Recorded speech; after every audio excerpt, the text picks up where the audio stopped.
The latest twist in Prince Harry's public life is not simply that Meghan Markle stayed away from the Invictus Games one-year countdown in Birmingham. The real story is what her absence revealed. According to reporting discussed by Rob Shooter, some people behind the scenes at Invictus were not disappointed that Meghan did not appear. They were quietly relieved. That detail matters because it cuts straight to the heart of the Sussex problem. Even when Harry is attached to a worthy cause, the drama surrounding the couple can become bigger than the event itself. Invictus is supposed to be about wounded, injured, and sick service members. It is supposed to be about recovery, resilience, sport, and the power of veterans supporting one another. Yet, in recent years, whenever Harry and Meghan appear together at Invictus, the focus often shifts. The headlines become about Meghan's clothes, the couple's public displays of affection, security arrangements, royal family tension, and whether the Sussexes are using the event as a reputation reset. That is why the claim of backstage relief is so striking. If organisers truly felt the day was easier, calmer, and more focused because Harry arrived alone, then Meghan's absence was not just a scheduling detail. It was a sign that the Sussex double act has become logistically and reputationally heavy. Breaking today, Invictus Games organisers delighted that Meghan Markle didn't show up for the big one-year countdown in Birmingham. I found this reporting absolutely fascinating because I thought that you would want a little bit more stardust than Prince Harry and his weird PDA with Alison Hammond, but no, there is a real desire within the Invictus Games to move the sideshow away from it becoming. The reported view was that Harry alone is easier to manage. He can move around, speak to athletes, adjust plans, and let the focus remain on the veterans. Meghan's appearances, according to the reporting, can involve more coordination, more security meetings, tighter schedules, last-minute adjustments, and a bigger media storm. Whether one sees that as fair criticism or simply the reality of managing a very famous couple, the effect is the same. With Meghan present, the event risks becoming the Meghan and Harry show. With Harry alone, the organisers can at least try to keep the spotlight where it belongs. But there is a problem inside that supposed relief. If Meghan brings too much attention, Harry alone may now bring too little glamour. That is the difficult balance Invictus faces. The Birmingham countdown did not dominate front pages around the world. The images did not create the kind of global excitement that William and Catherine generated with appearances around Polo and Wimbledon. Harry was there, he did the job, and he remains emotionally connected to the cause. Prince Harry arrived in Birmingham without Meghan Markle by his side, and insiders tell Naughty But Nice that behind the scenes, some Invictus Games organisers quietly welcomed the last-minute change. Meghan had been expected to attend the one-year countdown celebration but pulled out just days before the event. Harry ultimately flew solo, and sources say his solo appearance made for a smoother, more relaxed day. There was a sense of relief backstage, one insider said. When Harry comes alone, the focus stays exactly where he wants it, on the veterans, not on the media frenzy that can surround a royal couple. Everyone could relax and let the event shine. But the old royal sparkle is weaker now. He is no longer the fun, beloved prince with the full machinery of the palace behind him. He is a controversial exile whose name is attached to lawsuits, security disputes, family estrangement, and commercial uncertainty. That contrast with William and Catherine is important. Over the same broader period, the Prince and Princess of Wales demonstrated the natural life cycle of royalty. William and Catherine can still appear as an attractive, stable couple, but they also have their children increasingly visible at major moments. When Prince George, Princess Charlotte, and Prince Louis appear, they bring youth, continuity, and the future of the monarchy into the frame. The Wales family looks complete. It looks rooted. It looks like a dynasty moving forward. Harry and Meghan do not have that same public rhythm. Archie and Lilibet are kept largely out of sight, and there may be good personal reasons for that. Children deserve privacy, especially children born into a media storm they did not choose. But from a public image perspective, it means the Sussex brand can look frozen Harry and Meghan left royal life as a glamorous rebel couple, but years later they cannot easily show the next chapter. By contrast, another insider says Meghan's appearances often require, this is an understatement, far more coordination. Her visits usually involve extra security meetings, tighter schedules, and constant last-minute adjustments, the source explains. With Harry on his own, everything is refreshingly straightforward. The team can focus on delivering a great event instead of managing endless logistics and drama. They cannot use their children publicly without being accused of hypocrisy or exploitation. Yet without a visible family arc, the household can appear isolated, aging, and disconnected from the royal future. That is why Harry's Birmingham appearance was described by some commentators as the image of a broken prince. He was present, smiling, moving through the duties, but something about the wider context made him look incomplete. He was not standing with his wife, his children were not there, his brother was nowhere near him, the monarchy had moved on without him. Invictus still gave him a platform, but the platform no longer felt like the unquestioned triumph it once did. The scene raised a hard question. If Harry is no longer surrounded by royal family, no longer protected by palace structure, and no longer able to rely on Meghan's star power without drama, what exactly is his public identity now? That question became sharper when Harry mentioned Prince William during the trip. The moment itself was small. During a visit to Birmingham Children's Hospital, Harry spoke with a young patient about football. Complete opposite of what they expected her to be, what, they thought she was going to do. And because she couldn't even just show up to be in the background, to not make a fuss, to just be low maintenance, because she couldn't do all of those things, they had to be, happy that she didn't even show up. And, Meghan, this would have been a great opportunity for her. It would have been great for Harry to be able to bring in his family. And it is quite sad that his life is in such chaos. When the boy said he supported Aston Villa, Harry replied that his brother supports Aston Villa too, linking the conversation back to William. On its own, that is harmless. Most people mention family in casual conversation, but in Harry's case, every reference to William is studied because the brothers are so publicly estranged. William has made it clear through silence and distance that he does not want to keep talking about Harry. Harry, by contrast, still seems unable to escape the gravitational pull of his older brother. Critics interpret moments like this as evidence that William remains constantly on Harry's mind. Harry may be physically in California and publicly committed to a new independent life, but emotionally he still appears caught in the old hierarchy. William was the heir, Harry was the spare. William got the future, the preparation, the institutional role, and now the public respect that comes with stability. Harry got freedom, but freedom has not given him the same sense of purpose. Mentioning William in a hospital conversation may have been natural, but it also symbolized the larger truth.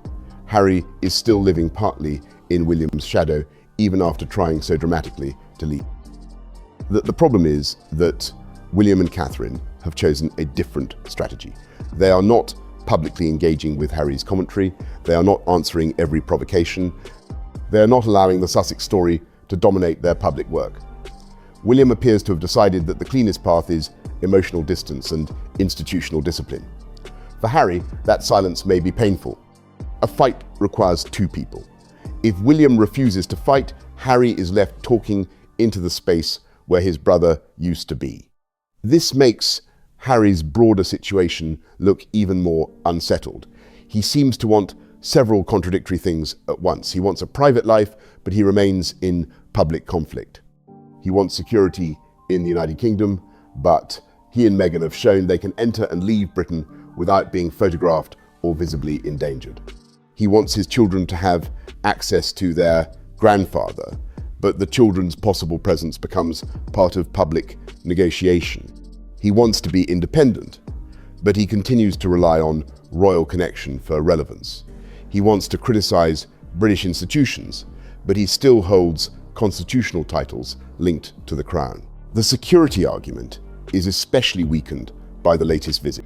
this wholeness about him. You know what I mean? It just seems like it's like a little bit of him coming, and it's not nice to No, to 100%. see. It's He is kinda a broken half-baked. prince, actually, P. Diner. I'm going to come to that in just one moment because he absolutely was proving he is a broken prince.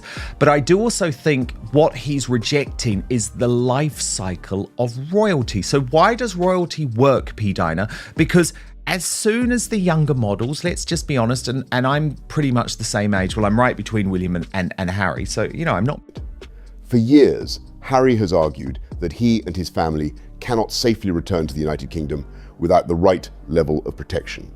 But this trip showed that private movement is possible. Harry and Meghan were able to come into the country, take the children to see King Charles at Highgrove, and avoid the kind of public chaos that has so often been invoked in their security complaints. High-profile celebrities travel privately all the time. They use careful planning, private arrangements, and discretion. The Sussexes have now shown they can do the same. That does not mean there are no risks. Harry is a known figure, a former soldier, and a member of the royal family. His security concerns should not be mocked simply because some trips pass without incident. But the issue is proportionality. If Harry can travel privately, see family, attend events, and return to the United States without disaster, then the claim that he cannot come at all without automatic police protection becomes harder to sustain. Critics now ask what he actually wants. Does he want a private life in which he can quietly visit friends and family when necessary? Or does he want security? Because he still imagines some semi-formal role that would place him back into public royal life. And looks really broken. And as you put it, I do believe Harry is a broken prince because this didn't get much pickup at all. But he actually mentioned Prince William during his UK trip. And I think that shows you how William is always on his mind. William's totally walked away. He just doesn't want to talk about Harry. He makes that abundantly clear. He actually says to the people around him, even close friends, look, I just don't want to talk about the guy anymore. Prince Harry can't act. That second option is where the Sandringham summit still matters. When Harry and Meghan left royal duties, Queen Elizabeth II made the core principle clear: there would be no half-in, half-out arrangement. They could not step back from working royal life while keeping the parts that suited them. That decision still shapes everything. If Harry wants to live in California as a private citizen, then he must accept the consequences. If he wants automatic state protection, royal residences, official recognition, and a quasi-public role, then he is trying to reopen a settlement the royal family has no appetite to revisit. This is why Harry's court defeat has become more than a legal story. It feeds directly into the constitutional argument about his place in Britain. After losing the case against the publisher of the Daily Mail, Harry joined a statement describing the result as a complete and obvious whitewash. The anger of that phrase created immediate backlash. The issue was not merely that Harry disagreed with the judgment. Anyone is entitled to disagree with a court decision. The issue was that the King's son appeared to be attacking the integrity of a British judge and, by extension, a legal system administered in the name of the Crown. That is what made the Times editorial so significant. This was not only a familiar anti-Sussex commentator making a provocative argument. The Times, a mainstream establishment newspaper, argued that Harry's position as a Councillor of State should be reconsidered. A Councillor of State is someone who, in certain circumstances, can perform constitutional functions on behalf of the monarch. Harry is already effectively prevented from doing so because he is not a working royal and does not live in the United Kingdom. But the Times went further, suggesting legislation should be considered to remove the title entirely. The newspaper's reasoning was severe. It argued that Harry had again responded with emotion and unproven accusations rather than accepting the considered reasoning of a judge. It noted that he has repeatedly claimed to want escape from royal drama while continuing to generate it through interviews, memoirs, lawsuits, security battles, and chaotic signals around royal accommodation.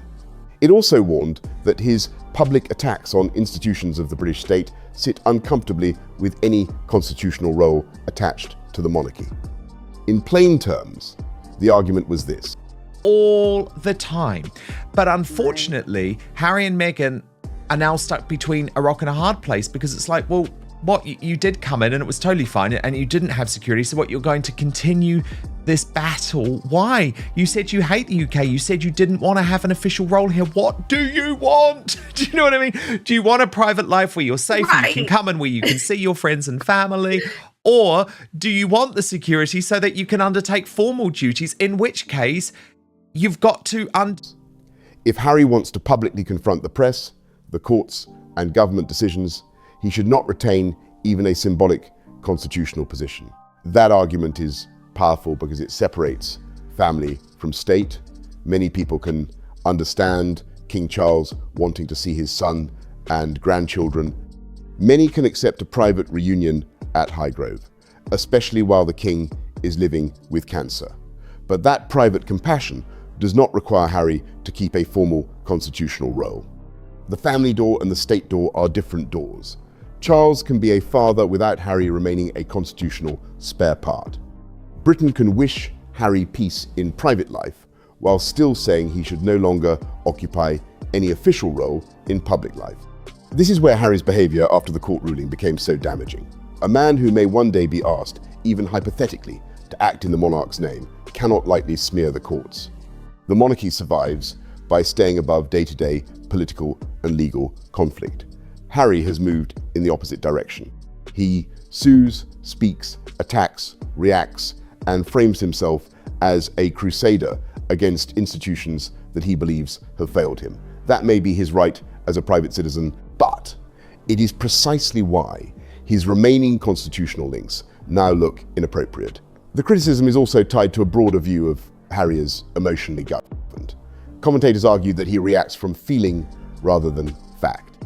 He sees a court defeat as proof of injustice because it hurts him, not because he has calmly accepted the judge's reasoning and found a specific legal flaw. That pattern has appeared before. When Harry is disappointed, the language often becomes sweeping: betrayal, danger, racism, institutional cruelty, press conspiracy, lack of accountability. Sometimes those words may point to real grievances, but when used repeatedly and explosively, they begin to sound less like analysis and more like a reflex. The public is increasingly tired of that reflex. Many people would understand if Harry wanted a truly private life. They might even respect him for stepping away, raising his children quietly, doing charity work without publicity, and slowly repairing family bonds. The difficulty is that Harry often says he wants peace while behaving in ways that create more conflict. He left royal duty but still invokes royal status. He criticizes the press but uses media narratives. I don't think enough people are talking about this. Harry is such a man-child. He was just like, oh, I had my meeting with David Sherborne and I'm just not going to think about the court case. No. This is not just a court case. This was the case that you staked your reputation on, and you were completely misled by liars, by criminals. He wants family reconciliation but allows private tensions to become public. He wants emotional understanding but rarely offers accountability. Camilla Long's column in the Sunday Times added another revealing layer. She wrote about attending Harry's trial and described a confrontation with someone from Harry's PR operation who allegedly approached her to say Harry did not like the tone of one of her pieces. Long's point was not simply that a public figure disliked criticism. Public figures dislike criticism every day. Her concern was the implied attempt to police commentary around a live case. If a journalist covering the trial can be approached in that manner, she asked what might happen to more vulnerable people drawn into Harry's legal orbit. Again, this should be handled carefully. We are dealing with a journalist's account and commentator's interpretation of it, but the symbolism is troubling. Harry has long portrayed himself as a victim of press power, yet here was a columnist suggesting that his side behaved in a way she experienced as bullying. That reversal matters. It suggests that Harry does not only want freedom from media abuse, he also wants influence over how he is described. The problem is that a free press includes the right to write things princes do not like.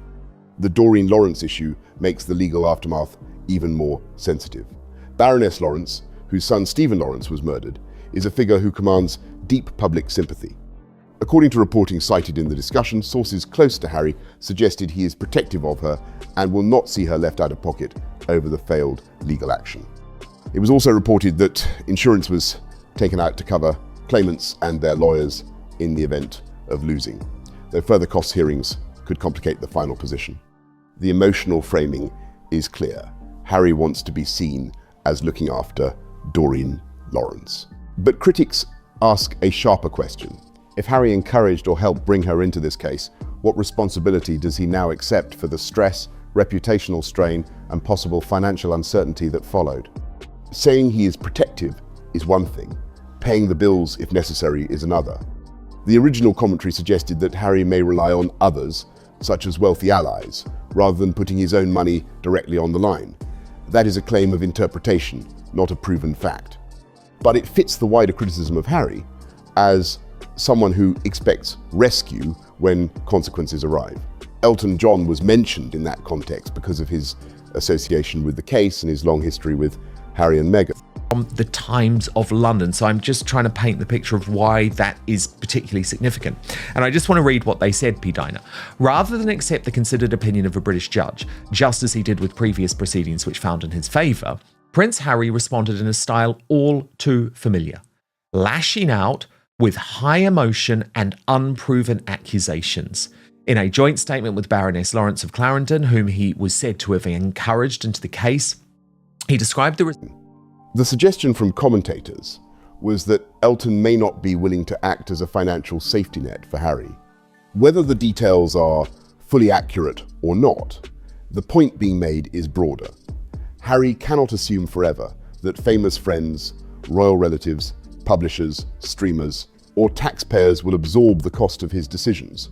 At some point, he has to live in the adult world, where lawsuits have bills, statements have consequences, and titles do not erase responsibility. The financial pressure around Harry and Meghan is therefore becoming central. They have the Montecito mansion, large security costs, legal expenses, staff, public relations, travel, and a lifestyle built at an extremely expensive level. At the same time, their commercial appeal appears less secure than it was immediately after Megxit. The Netflix and audio deals once suggested an endless flow of money and opportunity. That confidence has faded. If the court case produces major costs, if private security remains expensive, and if fewer companies want to work with them, the Sussexes face a narrowing path. Security sits at the center of that narrowing path. If Harry could regain state-backed protection, critics argue, he could potentially reduce one of the couple's largest ongoing costs. That is why some see the security battle as partly financial, not only emotional or practical. Harry's defenders would say this is unfair and that his safety is real, not a budgeting exercise. But the public is entitled to ask why someone who chose to leave working royal life, lives in California, and undertakes private commercial ventures should expect arrangements funded or enabled by the state on the terms he prefers. The court case, the security fight, and the Councillor of State argument all point to the same deeper issue. Harry wants the privileges and protections of royal status while rejecting the constraints. He wants to live abroad but keep constitutional dignity. He wants to criticize British institutions but remain linked to the crown. He wants privacy but also global media attention. He wants family access but not institutional discipline. That is the contradiction the Times was addressing when it invoked the late Queen's ruling that there can be no halfway roll. Meghan's absence from Birmingham also fits into that contradiction. In the face of his seemingly strong desire publicly to confront, oppose, and malign the institutions of the British state and their decisions, his constitutional role within the UK should not continue. He remains by law a Councillor of State, although he is prevented at present from performing that role owing to not being a working royal or living in the UK. Further legislation should be considered to remove the title entirely.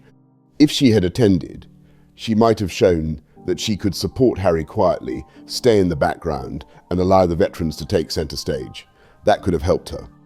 It could have softened some of the criticism that she turns every appearance into a personal branding exercise. Instead, her absence created another story. Organisers were reportedly relieved. Commentators speculated that she did not want to be photographed next to Harry during a disastrous week. The security explanation was questioned again. Once more, the story was not about the athletes. This is the curse of the Sussex brand now. Presence becomes drama, absence becomes drama, a visit becomes drama, a non-visit becomes drama, a family meeting becomes drama, a court ruling becomes drama. Even a children's hospital conversation about football becomes a window into Harry's unresolved relationship with William. It is hard to build stable public work when every action is interpreted through conflict. Invictus should have been immune to that, but it is not. If anything, the contrast makes the problem more painful. The athletes represent courage and recovery. Harry represents unresolved grievance. The event represents service. The Sussex narrative often represents self-explanation. The veterans have overcome injury and trauma to compete. Harry continues to speak as though his own wounds define every room he enters. That mismatch can become uncomfortable, especially if the public begins to feel that the competitors are being used to elevate the prince, rather than the prince using his platform to elevate the competitors. There is still a way for Harry to repair some of this. He could make Invictus less about himself and more about the athletes. He could stop tying security arguments to events where veterans deserve the focus. He could avoid political remarks in opening speeches. He could attend without turning every visit into a referendum on Meghan, William, Charles, or palace accommodation. He could accept that if Meghan's presence complicates the event, she should either attend quietly or not attend at all without a new wave of briefings. Most importantly, he could allow Invictus to look professional, independent, and cause-led. That would require a different kind of maturity. Harry would need to understand that service is not the same as visibility. A person can serve by stepping back. A person can show leadership by allowing others to lead. Yeah. You know, when you look at it, Harry does a lot of things. He goes off of his feelings, and it's all about his emotions. He's not living in the adult world where you have to have proof, and you should not say negative things about, you know, your father's courts. You should live your life based on the facts and information that, you know, a judge has to do what he does in terms of his job. A person can protect a charity by not making it carry the weight of his personal brand.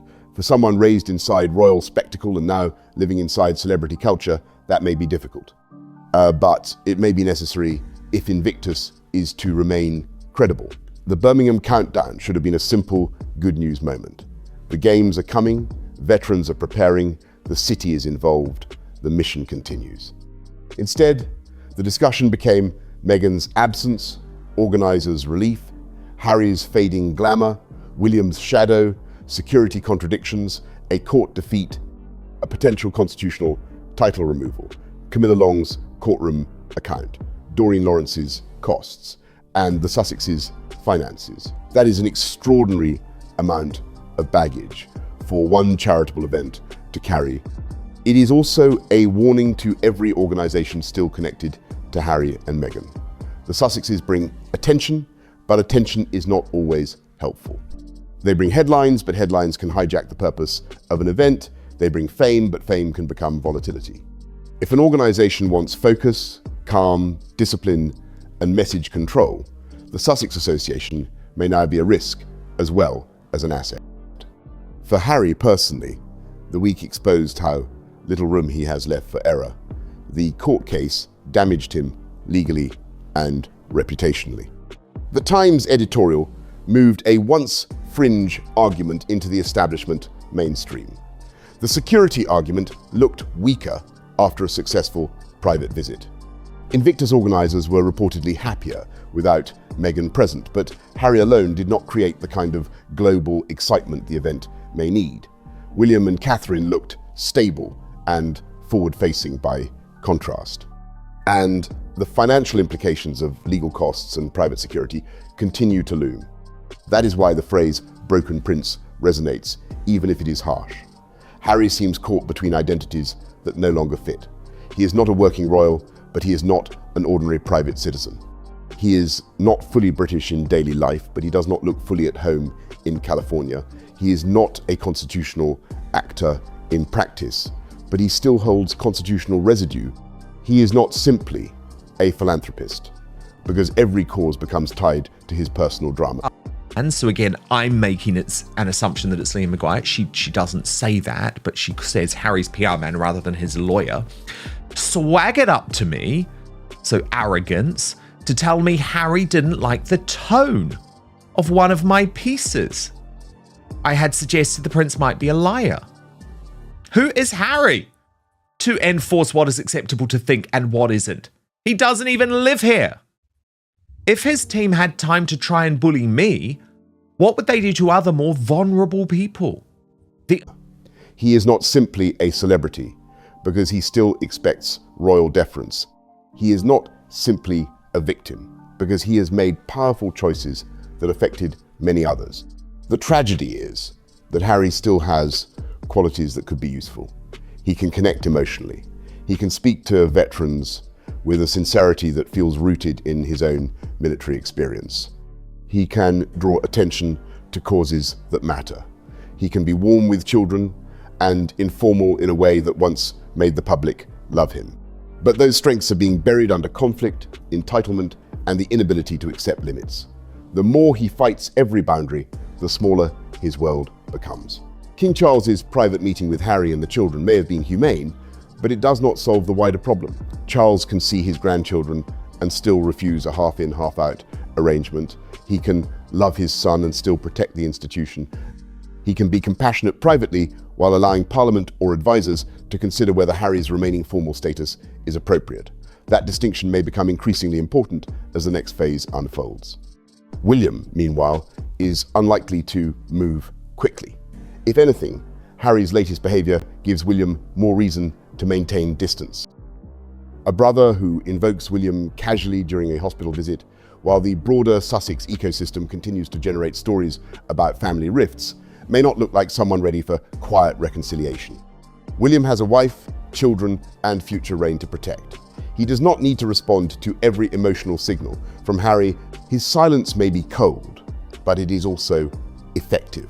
Meghan's calculation is more complicated. If she attends future Invictus events, she risks drawing attention away from the veterans. If she stays away, she risks confirming that organizers prefer Harry without her, and that she appears only when the optics are favorable.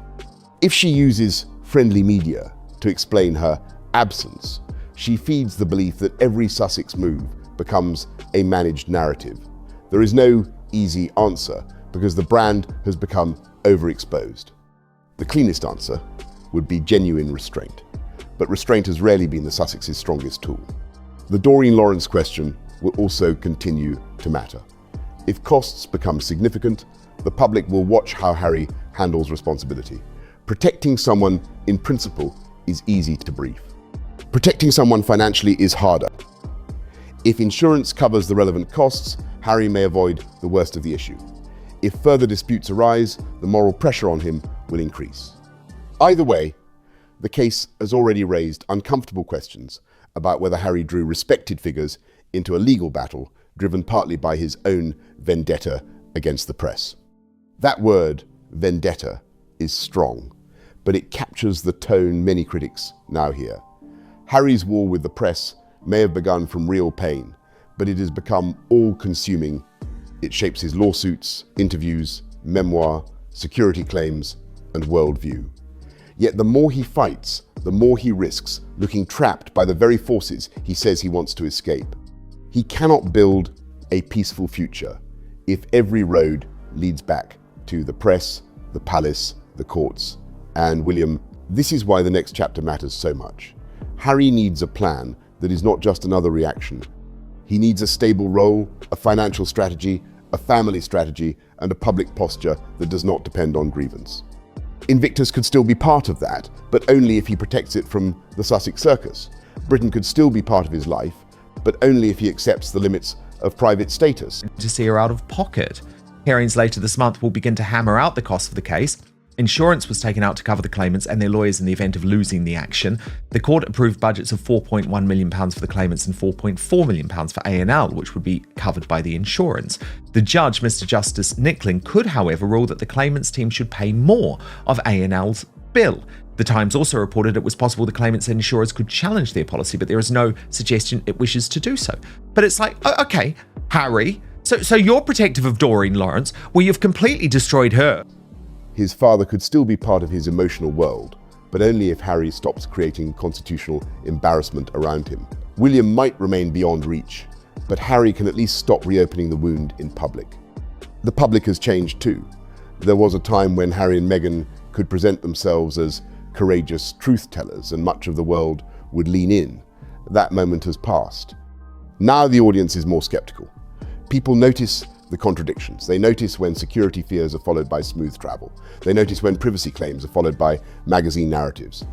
They notice when a man who says he wants peace attacks judges, newspapers, and institutions. They notice when a charity event becomes another chapter in a celebrity drama.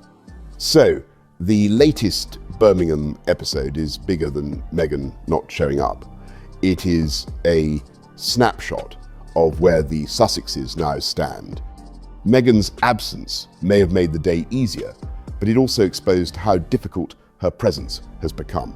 Harry's solo appearance may have kept the focus closer to the veterans, but it also showed that his star power is no longer what it was.